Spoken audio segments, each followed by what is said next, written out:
अ,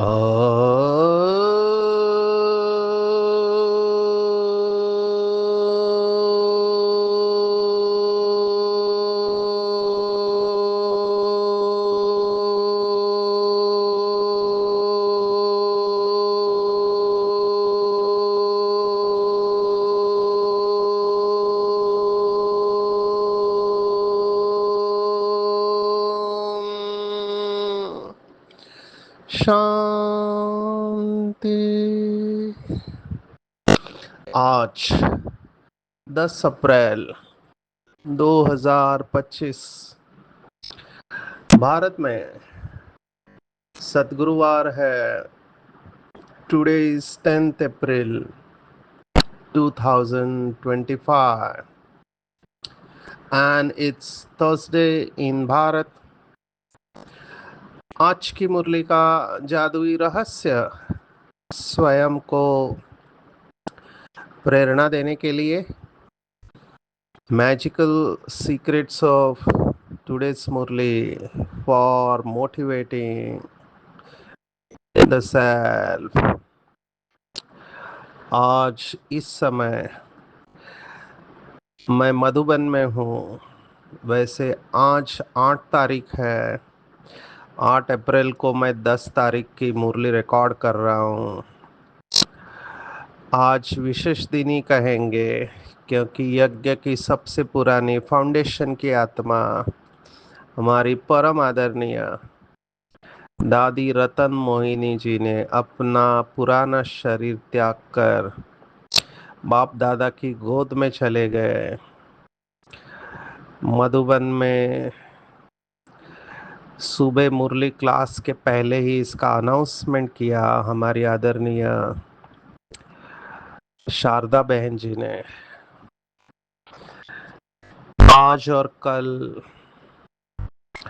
दादी का पार्थिव देह यहाँ मधुबन में होगा। 4 धाम की यात्रा होगी। आज जैसे 8 तारीख दिन भर कॉन्फ्रेंस हॉल में रहेगा और कल पांडव भवन, ज्ञान सरोवर, हॉस्पिटल और म्यूजियम का चक्कर लगाते फिर वापस यहाँ लाएंगे। और 10 तारीख को सुबह 10 बजे अंतिम संस्कार होंगे। उसके बाद भोग लगेगा। तो मधुबन में वैसे तो बाबा के बच्चे ड्रामा का पार्ट पक्का है। ड्रामा कल्याणकारी है। परसों ही हमको पता चला था क्योंकि बाबा के बच्चे जिनके साथ में बैठा था वो स्वयं एक यूरोलॉजिस्ट है।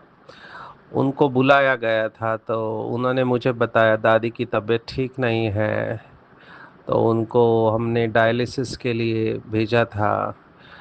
फिर उन्होंने उसी समय हमको बताया था कि कुछ ठीक नहीं लग रहा है मुझे।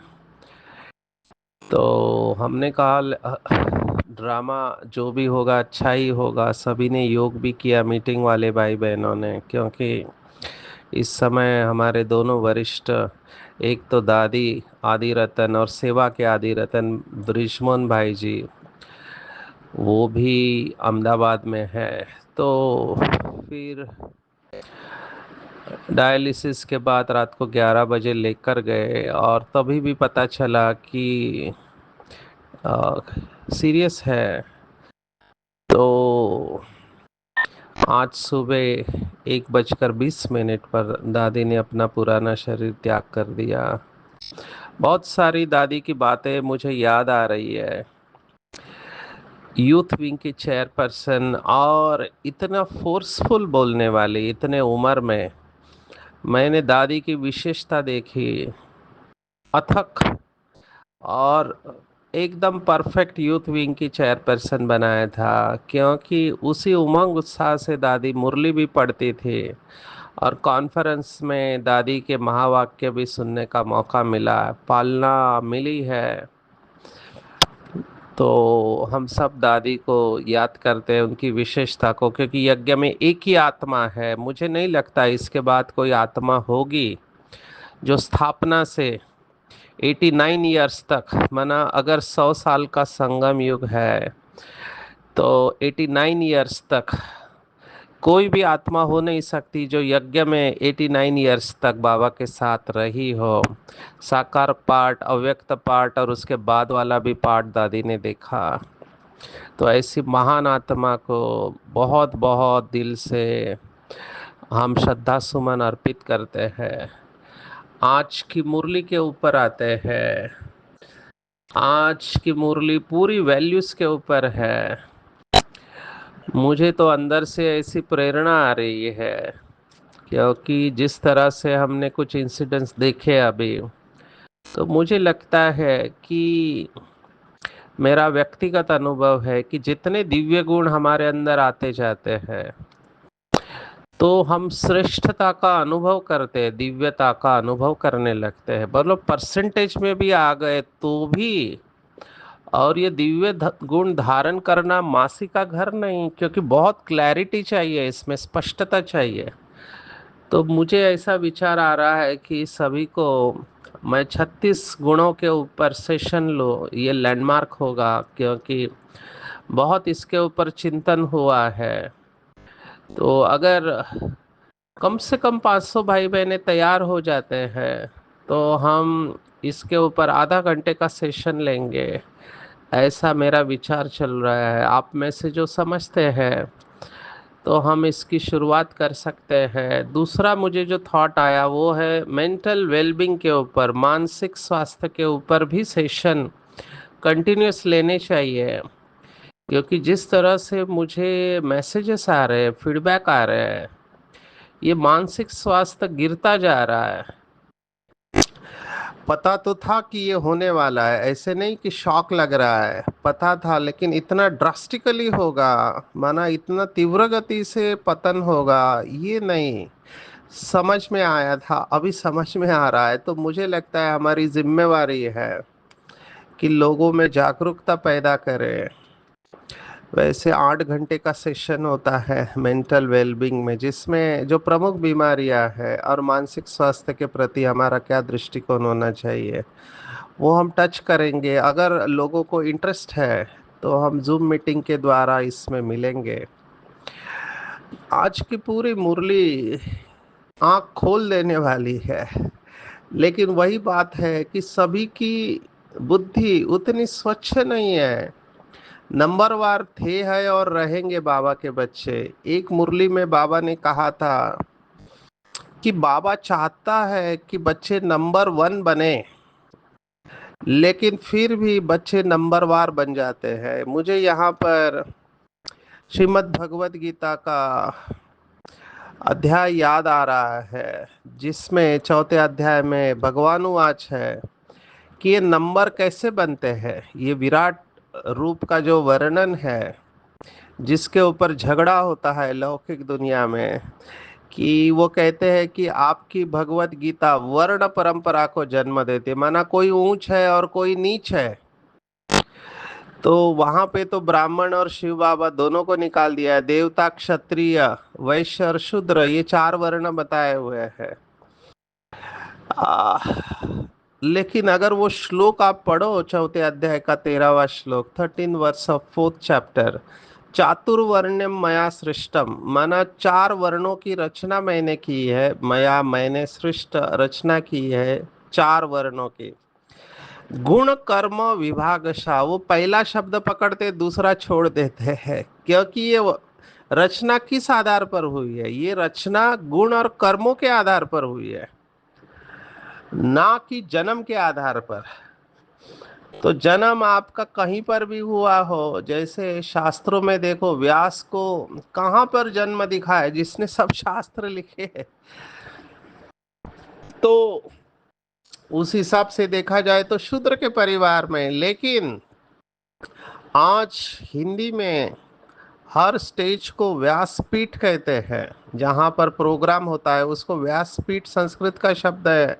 व्यास पूर्णिमा मनाते, गुरु पूर्णिमा, क्योंकि इन्होंने सभी शास्त्र लिखे हुए हैं। तो जन्म मायने नहीं रखता है, आपकी पढ़ाई भी मायने नहीं रखती है। अगर उस हिसाब से देखा जाए तो हमारी परम आदरणीय दादी जान की तीसरी कक्षा पढ़ी थी, लेकिन बड़े बड़े साइंटिस्ट, विद्वान, जिनको नोबेल प्राइज भी मिला है, ऐसे लोग दादी के चरणों के पास आके बैठ जाते थे। तो ये किसकी पावर है? ये पढ़ाई का इससे कोई कनेक्शन नहीं है। ये है परमात्मा के प्रति दृढ़ श्रद्धा, विश्वास, निश्चय, अनुभव की अथॉरिटी की पावर है। तो आज जो गुण बाबा ने याद किया है वो मेरा भी बहुत फेवरेट है। हालांकि ये धारण करना पूरी तरह से हर एक के बस की बात नहीं है। वो है ऑनेस्ट। ऑनेस्ट अंग्रेजी का शब्द है, हिंदी का शब्द है ईमानदार। मुझे याद आ रहा है तपस्या वर्ष में 91 में बाबा ने तपस्या वर्ष मनाने को कहा था।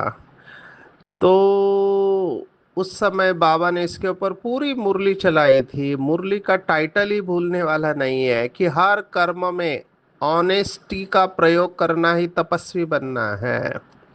अभी देखो साकार मुरली में बाबा कह रहा है कि जो बच्चे बाप के साथ सच्चे और यज्ञ के प्रति ईमानदार है, कुछ भी छिपाते नहीं है, उन बच्चों प्रति बाप का बहुत रिगार्ड है।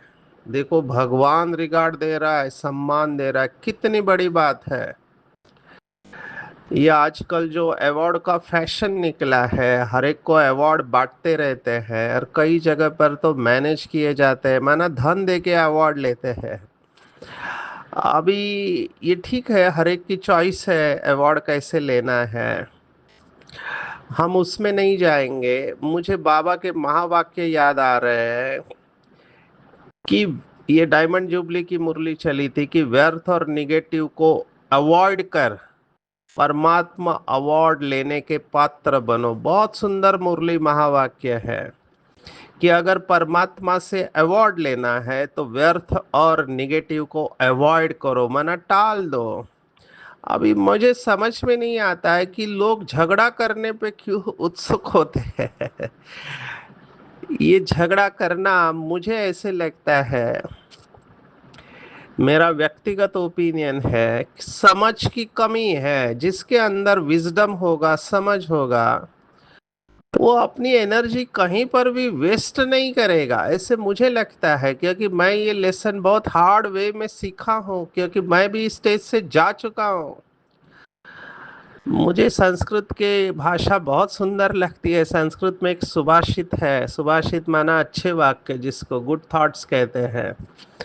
तो उसमें कहते हैं मौनम कलहम नास्ति, माना जहाँ मौन है वहाँ कलह होते नहीं है। बाबा के महावाक्य सिंपल अगर हिंदी भाषा में कहो तो कि एक हाथ से ताली नहीं बजती है, दो हाथ चाहिए ताली बजने के लिए। एक कितना भी आपको प्रोवोक करे, प्रोवोक का अंग्रेजी शब्द है प्रोवोक, माना आपको गुस्सा दिलाने की कोशिश करे, लेकिन आप शांत हो तो वो कुछ नहीं कर सकता विदाउट योर पार्टिसिपेशन।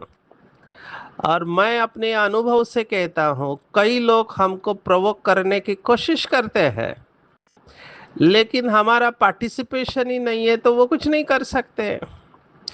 बहुत सारी कहानियां हैं इसके ऊपर। वैसे एक कहानी बहुत प्रसिद्ध हुई, अभी इसको भी व्हाट्सएप यूनिवर्सिटी में अलग अलग नामों के ऊपर से सर्कुलेट किया जाता है। कुछ लोग ये मिसचिफ करते रहते हैं, कहानी होती है लेकिन अपने धर्म का प्रसार करना है उनको, या अपने जो भी वो समझते हैं महान आत्मा है उसको प्रसिद्ध करने के लिए उसके नाम से ये कहानियां भेजते रहते हैं। हमको कहानी का भाव देखना है, वो किसके साथ घटी ये देखने के बजाय।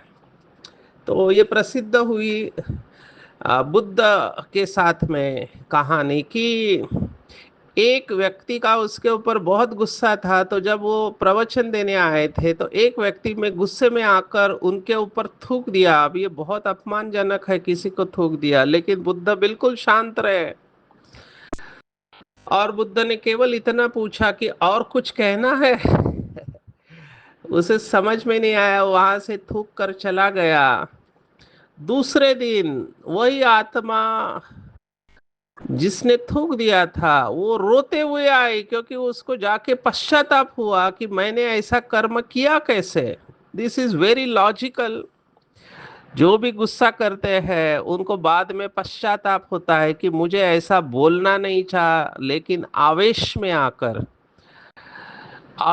आकर मैंने बोल दिया। तो गुस्सा वालों को बाद में पश्चाताप जरूर होता है कि जो नहीं बोलना चाहिए था वो बोला, क्योंकि बोलने के वक्त गुस्से से कंट्रोल चला जाता है। ऐसे ऐसे शब्द निकलते हैं जो नहीं निकलना चाहिए। एरिस्टोटल का बहुत फेमस कोट है, अंग्रेजी में है, it is very easy to be angry. गुस्सा करना बहुत सहज है, but to get angry with the right person at the right time in the right way is not easy. वो कहते हैं कि योग्य व्यक्ति के साथ योग्य समय पर और योग्य तरीके से गुस्सा करना हर एक के बस की बात नहीं है। अभी मैं ये क्यों कह रहा हूं, क्योंकि आज ये जो दो गुण आए हैं, सत्यता और ईमानदार, ये दोनों का बहुत गहरा कनेक्शन है। ईमानदार जो भी आत्माएं रहती है वो सत्य रहती है, वो सच्ची रहती है, और भगवान को ये क्वालिटी बहुत पसंद है। आप सोचो, महात्मा गांधी जी को बाबा इतना क्यों याद कर रहा है। भगवान की मुरली में कितने बार आता है कि गांधी जी भी राम राज्य चाहते थे, और उनका ये किताब बहुत फेमस हुआ। हमारा एक बहुत अच्छा सीरीज और उसका किताब भी छपा है, वैल्यूज फॉर लाइफ करके। तो उसमें देश विदेश के सभी बीके भाई बहनों का अलग अलग वैल्यूज के ऊपर सेशन हुआ, मूल्यों के ऊपर। तो हमारे पूना के डॉक्टर मनोज मतनानी और कनाडा की अनु बहन, इन्होंने पूरा प्रोग्राम कोऑर्डिनेट किया। ऑफ कोर्स बाकियों ने भी मदद किया है। हमारे नागपुर में बीके पूजा बहन, वो सब स्लाइड्स बनाती थी। इन सब ने बहुत मेहनत करके 4 साल तक ये सीरीज चलाई। अभी उसका किताब बना है, तो उसमें हमको भी एक टॉपिक दिया था, ड्रामा प्लान अनुसार वो ट्रुथ के ऊपर मिला था। तो मेरा फेवरेट सब्जेक्ट है, क्योंकि बाबा के महावाक्य सच तो बिठो नच, सिंधी शब्द है कि जो सच होगा, सच्चा होगा, वो खुशी में नाचता रहेगा। ये मन की अवस्था है, आपको फिजिकल डांस करने की जरूरत नहीं है। लेकिन होता कुछ उल्टा है। जो सच्चे होते हैं, अभी कुछ लोग बोलते हैं मेरे को गुस्सा क्यों आया, क्योंकि मैं सच्चा हूं। तो अभी बाबा की श्रीमत क्या कहती है? बाबा कहता है सत्यता के साथ सभ्यता बहुत जरूरी है। पर ये बात कई लोगों को हजम नहीं होती है। वो कहते हैं सत्यता है, लेकिन अगर हम चुप रहेंगे तो लोग उसका फायदा उठाएंगे, इसलिए हमको चुप नहीं रहना चाहिए। मेरा व्यक्तिगत ओपिनियन थोड़ा अलग कहता है। बाबा के महावाक्य बहुत पसंद है। जब भगवान ज्ञान का सागर कोई बात कहता है, उसकी गहराई में जाना चाहिए। तो मेरी बुद्धि ने ये स्वीकार कर लिया, जो बाबा के महावाक्य है, कि सत्य को सिद्ध करने की कोई आवश्यकता नहीं होती है, सत्य को स्वयं में सिद्ध होने की ताकत प्राप्त है। ये बहुत पावरफुल महावाक्य है, समझदारी के महावाक्य है, विजडम है इसके अंदर। विजडम क्या है, स्टोरी के साथ कनेक्ट करूंगा। साकार बाबा के वक्त की कहानी है। एक बार कोई वरिष्ठ अधिकारी ने बाबा को बुलाया, मुझे अभी वो याद नहीं कि कलेक्टर था या और कोई था। साथ में दादी आ गई, और उस वरिष्ठ अधिकारी ने बाबा को बहुत उल्टा सुल्टा बोला जो नहीं बोलना चाहिए। अभी दादियों को गुस्सा आ रहा था, क्योंकि बाबा ऐसा है नहीं, फिर भी ये बाबा का इतना इंसल्ट कर रहे हैं। पर बाबा ने कहा बिल्कुल चुप रहना है तुमको। बाबा ने एक शब्द नहीं निकाला। तो ये विजडम है बाबा का। मुझे ये बात बहुत गहराई में टच कर गई। हमारे साथ थोड़ा भी अन्याय होता है, या कोई किसी और के साथ अन्याय भी होता है, तो हम आवेश में आ जाते हैं। यहाँ पर तो ब्रह्मा बाबा की कोई गलती नहीं है, फिर भी सुन रहे हैं और फिर भी कोई स्पष्टीकरण नहीं दे रहे हैं। शायद यही कारण है कि ब्रह्मा बाबा ने नंबर 1 ले लिया, और हमको भी अगर ब्रह्मा बाप समान बनना है तो हमको भी ये ब्रह्मा बाबा के जीवन से सीखना चाहिए कि सत्य को सिद्ध करने की आवश्यकता ही नहीं है। सत्य को स्वयं में ये ताकत प्राप्त है। वो कहते हैं सच की नाव हिलती है डुलती है लेकिन डूबती नहीं है। सत्य परेशान जरूर होता है लेकिन पराजित नहीं हो सकता। सत्य की महिमा बहुत है। और महात्मा गांधी जी ने इसके ऊपर पूरा किताब लिखा है अपने अनुभव का, माय एक्सपेरिमेंट्स विथ ट्रुथ। ऐसे ही नहीं, एक देहधारी को महात्मा का टाइटल मिल गया। उनके ऊपर टीका करने वाला ग्रुप अभी बनते जा रहा है भारत में। लेकिन अगर वो साइड भी उनकी पर्सनैलिटी की है तो हम ये जरूर देखें कि उस आत्मा ने जो अपने अंदर धारण किया वो कोई साधारण बात तो नहीं थी। भगवान कह रहा है कि बच्चे ऑनेस्टी से चलो, तो अपने साथ बात करना चाहिए, क्या मैं ऑनेस्टी से यज्ञ की सेवा करती हूँ। बाबा ने आज बहुत कड़े शब्द इस्तेमाल किया है। मैं तो देखता रह गया कि बाबा ऐसे शब्द मुरली में इस्तेमाल करता है। क्या बताया बाबा ने। मैं बाबा के शब्द ही पढ़ना चाहूंगा। दिन प्रतिदिन तमो प्रधान जास्ती होते जाते हैं, माया का बहुत जोर है, सुधरते ही नहीं। बाबा स्पष्ट कह रहा है सुधरते नहीं है।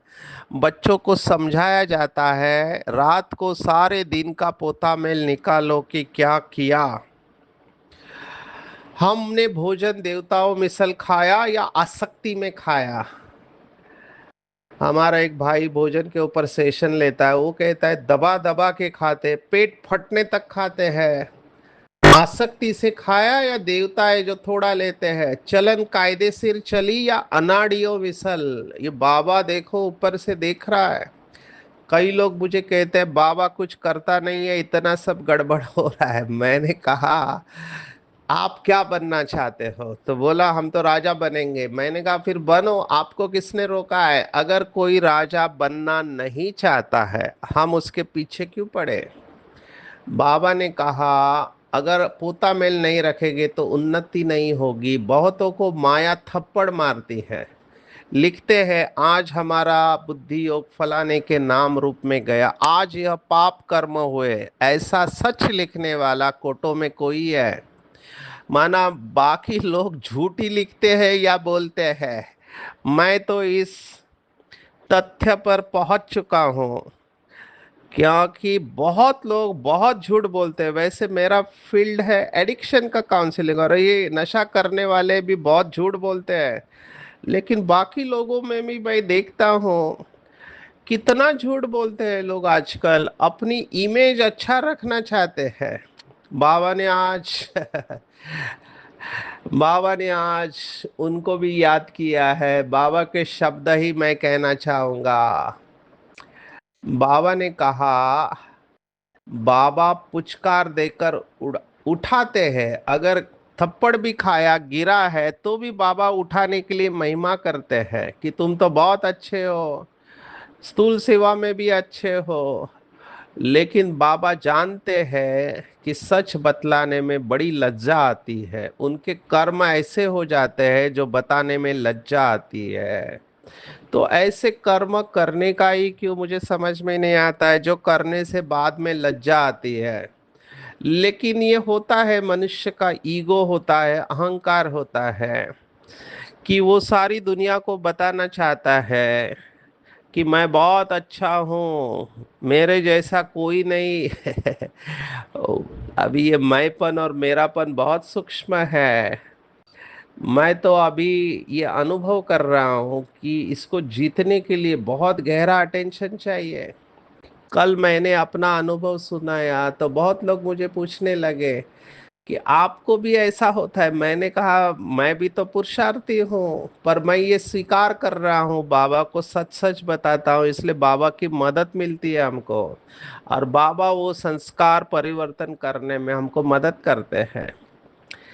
सारी दुनिया की आग देख सकेंगे, साक्षात्कार होता है, सिर्फ आग ही आग लगी हुई है।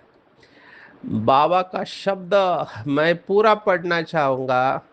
देखो बाबा ने क्या कहा है, शरीर का भान कम हो तब बातचीत करने में सुधार हो। माना जिन लोगों का अभी तक बोल के ऊपर कंट्रोल नहीं है, किसको भी कुछ भी बोल देते हैं उल्टा सुल्टा, बाबा स्पष्ट कह रहे शरीर का भान है, नहीं तो चलन बिल्कुल ही बदतर हो जाती है।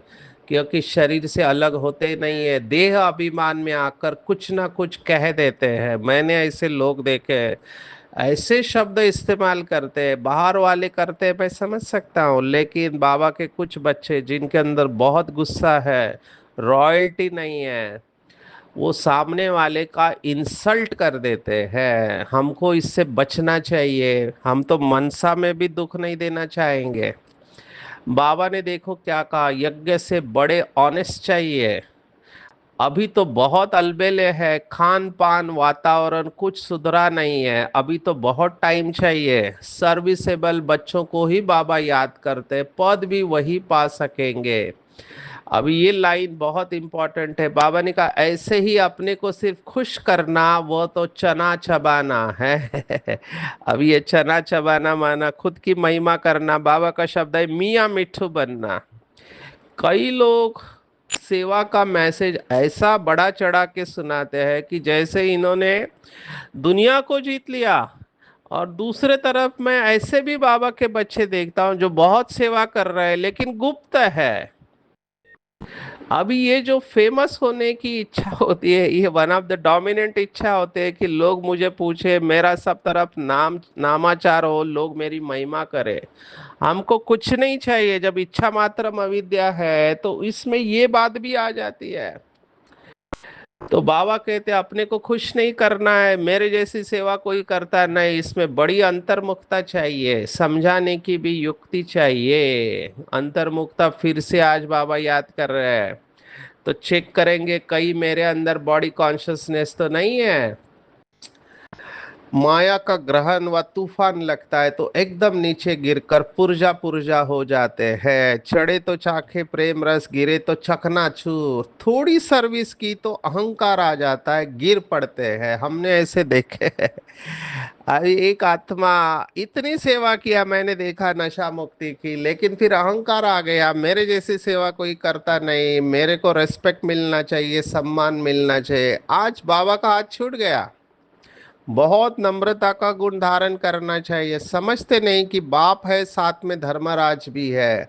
अगर कुछ ऐसा करते तो हमारे ऊपर भारी दंड पड़ता है, इससे तो बाहर रहे वो अच्छा है। आज बाबा ने देखो बहुत गहरी बात की, इसके ऊपर चिंतन करना। सर्वव्यापी कहना या अपने को ईश्वर कहना, माना जो शिवो हम कहते हैं उनके लिए, उन्हों के लिए सजा कम थोड़ी है, ऐसे ही थोड़े चले जाएंगे, उन्हों के लिए तो और ही मुसीबत है। जब समय आएगा तो बाप इन सब से हिसाब लेंगे। अब ये बहुत बड़ी बात बाबा ने की, इस मुरली को भी जेरॉक्स करके रखना चाहिए। जो लोग भगवान को सर्वव्यापी कहते हैं और स्वयं को ईश्वर कहते हैं, उनके ऊपर बाबा ने कहा हिसाब लेंगे, तो कोई बचने वाला नहीं है। जितना हो सके माफी मांगो, दूसरों से माफी मांगते रहो रोज, क्योंकि जाने अनजाने में हमने बहुत लोगों को दुख दिया है। फिर बाबा ने और एक नियम बताया, बच्चों को नहीं लाना है। ये धर्मशाला नहीं है, ये यूनिवर्सिटी है। पाप करना छोड़ते नहीं है, जैसे कई बच्चों ने गांठ बांध लिए कि हम थर्ड क्लास ही बनेंगे। बाबा के ये शब्द बहुत कड़े हैं, ऐसा होना नहीं चाहिए, लेकिन बाबा को दिखाई दे रहा है कि गांठ नहीं बांधो। गांठ अगर बांधना है तो जैसे कल कहा था स्कॉलरशिप आज का लक्ष्मी नारायण बनने की, नहीं तो बाद में बहुत पश्चाताप होगा। रूहानियत का वाइब्रेशन बनाओ, सेंटर पे आने वाला हर एक सहज पुरुषार्थी बने, मेहनत नहीं हो उनको, लेकिन ये तब होगा जब संगठन में सभी भाई बहनें योग करेंगे। बाबा ने हमेशा मार्क्स दो जो दिए है, निर्विघ्न सेंटर को मार्क्स दिया, भले ज्यादा सेंटर है लेकिन विघ्न है तो उससे निर्विघ्न सेंटर अच्छा है। वरदानी बनना है, शुभ भावना और शुभ कामना का वरदान देते रहना है। कभी भी कमजोरी दिल शिकस्त नहीं बनना है, बाप को दे देना है। उमंग उत्साह भगवान मिला है, उमंग उत्साह में रहना है। उमंग उत्साह में नाचना गाना और ब्रह्मा भोजन करना, देखो कितना सुंदर है। उमंग उत्साह में नाचना गाना ब्रह्मा भोजन करते रहना है। आज की पूरी मुरली में टेको, मगर आप मुझे कहो तो मैं कहूंगा अंतर्मुखी रहना है। देह भान से परे रहने का अभ्यास करना है, खान पान चाल चलन सुधारना है, अपने को खुश नहीं करना है, अलबेला नहीं बनना है। चढ़ाई बहुत ऊंची है इसलिए खबरदार होकर चलना है, अहंकार में नहीं आना है, गांठ बांधनी है कि हमको लक्ष्मी नारायण जैसा बनना है। रूहानियत के वातावरण द्वारा सबको सहज पुरुषार्थी बनाना है, वरदानी आत्मा बनना है, हमेशा उमंग उत्साह में रहना है। और पोता मेल रोज निकालना है रात को सोने के पहले कि मेरी चलन कैसे रही, क्या मैं यज्ञ के प्रति ऑनेस्ट रहा या डिसऑनेस्ट रहा। सत्यता और ईमानदारी से चलना है। अच्छा, ओम शांति।